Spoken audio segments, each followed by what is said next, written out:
At first, I wasn't wanting to.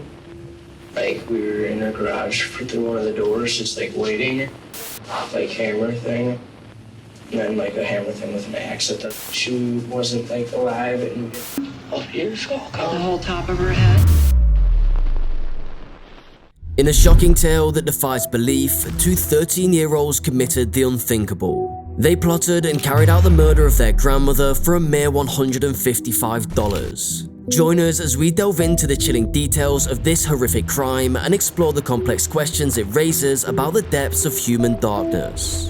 The murder of Barbara Olson by Antonio Barbu and Nathan Pape was a senseless and horrific crime that deeply affected the community of Sheboygan, Wisconsin. The crime details are chilling.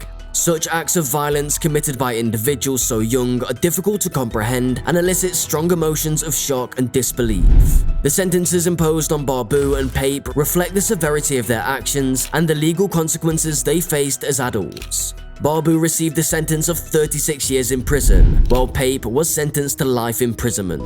No amount of time served in prison can bring back Barbara Olson or alleviate the profound pain endured by her family and friends. The crime and convictions. How did you guys get to Theo's Pizza? It's not that far of a walk. So you just walked? Yeah, not that far. About how far? Probably about a 30-minute walk. And who paid for that? Butcher Nate's, we had $20. And where did you get that, do you know? I remember we found that on the floor at his house. We have video evidence. We have a lot of stuff, okay?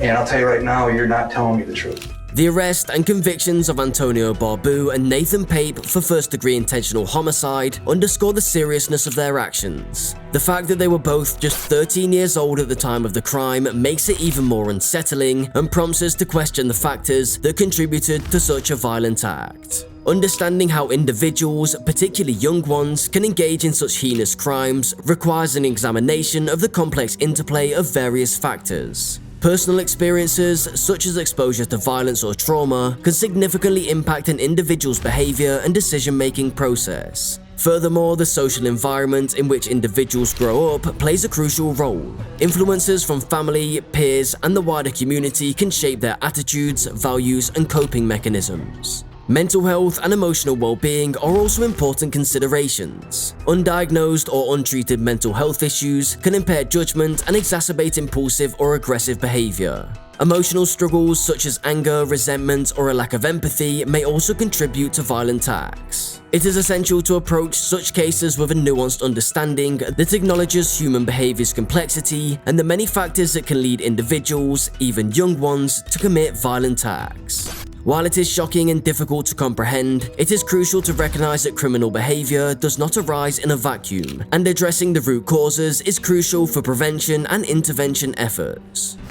Sentencing and just punishment. I just want to say that I'm truly sorry for everything that happened. I truly regret every single thing that happened that day. Every single day that went by, I wish I could go back in time to stop everything from happening. That's it.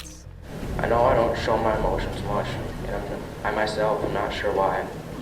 But that doesn't mean I don't.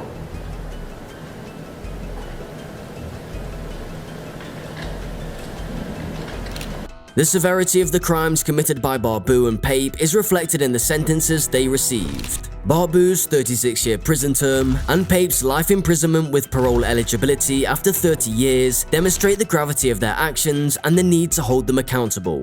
These sentences aim to serve several purposes, including ensuring that the perpetrators face the consequences of their crimes, protecting society from potential future harm, and deterring others from committing similar acts of violence. However, it is essential to recognize that no amount of time spent in prison can fully compensate for the loss of Barbara Olson's life or alleviate the immense pain endured by her family and friends. While the justice system can provide a sense of closure and accountability, it cannot undo the irreversible damage caused by the crime. The tragic impact on the victims' loved ones is immeasurable, and their grief and suffering cannot be resolved solely through legal measures. Society needs to acknowledge the justice system's limitations in addressing the profound emotional and psychological effects of such devastating loss. Supporting the victims' families in their healing process, providing access to counseling and mental health services, and fostering a compassionate and understanding community are crucial steps towards assisting them in coping with their grief and trauma. The limitations of the justice system. And why was this done? At first, I wasn't wanting to. Like, we were in our garage through one of the doors, just like waiting. All right. Where did you get this small axe or whatever that you were talking From my about? garage. From your garage? And where did Nathan get that hammer? I think that was just in his house. While serving an essential purpose in holding offenders accountable, the criminal justice system has inherent limitations when it comes to addressing the emotional and psychological toll experienced by the victims' loved ones. While necessary for justice and retribution, sentences and punishments often fail to provide comprehensive support for the trauma and grief inflicted upon the victims and their families. Society should prioritize providing resources and services that address the emotional needs of those affected. Access to counseling and mental health support can provide a crucial role in helping victims' families navigate complex emotions, cope with grief, and find ways to rebuild their lives after such devastating loss. Community resources such as support groups or victim advocacy organizations can provide a network of understanding and support to assist the healing journey. Moreover, efforts to reform the justice system should focus on rehabilitation and restorative justice practices. These approaches prioritize repairing the harm caused by the crime, promoting accountability, and facilitating the reintegration of offenders into society.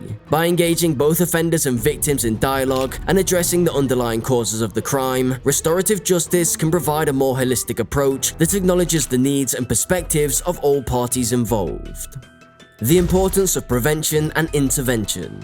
Prevention and intervention are crucial to address the root causes of violent behavior in young individuals. Punishment alone is not enough. Comprehensive prevention strategies such as early intervention programs, mental health services, trauma-informed approaches, community support, and education are needed to reduce violence and create lasting change. Identifying and addressing risk factors in young individuals can prevent violent behavior. Targeted programs offer support and alternatives to at-risk youth, equipping them with tools to make positive choices and preventing issues from escalating. Early intervention is crucial for prevention efforts. Mental health plays a significant role in preventing violence. Many acts of violence stem from untreated mental health conditions, trauma, or emotional distress. Providing accessible and comprehensive mental health services is essential for identifying and addressing underlying issues contributing to violent behavior. By offering early intervention and treatment, we can support young individuals in managing their mental health and reducing the risk of engaging in violent acts. Addressing trauma is another critical aspect of prevention. Trauma can have a profound impact on an individual's development and behavior. Trauma-informed care and support are crucial in helping young people process and heal from their experiences. By addressing trauma and providing appropriate interventions, we can reduce the likelihood of violent reactions triggered by unresolved pain and emotional distress. Fostering supportive communities is vital to preventing violence among young individuals. Building strong community networks and support systems can give young people a sense of belonging, connection, and stability. Engaging in community activities, mentorship programs, and positive role modeling can help young individuals develop healthy relationships, social skills, and a sense of empathy. By fostering a sense of community and belonging, we can create an environment less conducive to violence. Education plays a vital role in decreasing violence, as it helps instill empathy and non-violent ways of resolving conflicts. Education can shape attitudes and behaviors that reject violence as a solution by dispelling myths and stereotypes about violence. It is necessary to address systematic issues like poverty, inequality, and access to resources to prevent violence. We can help alleviate desperation and frustration that may lead to violent behavior by providing young individuals with opportunities, resources, and support. Stay tuned for our next video, exploring the aftermath and the lingering questions surrounding this horrifying crime. Don't forget to like, share, and subscribe for more gripping true crime stories.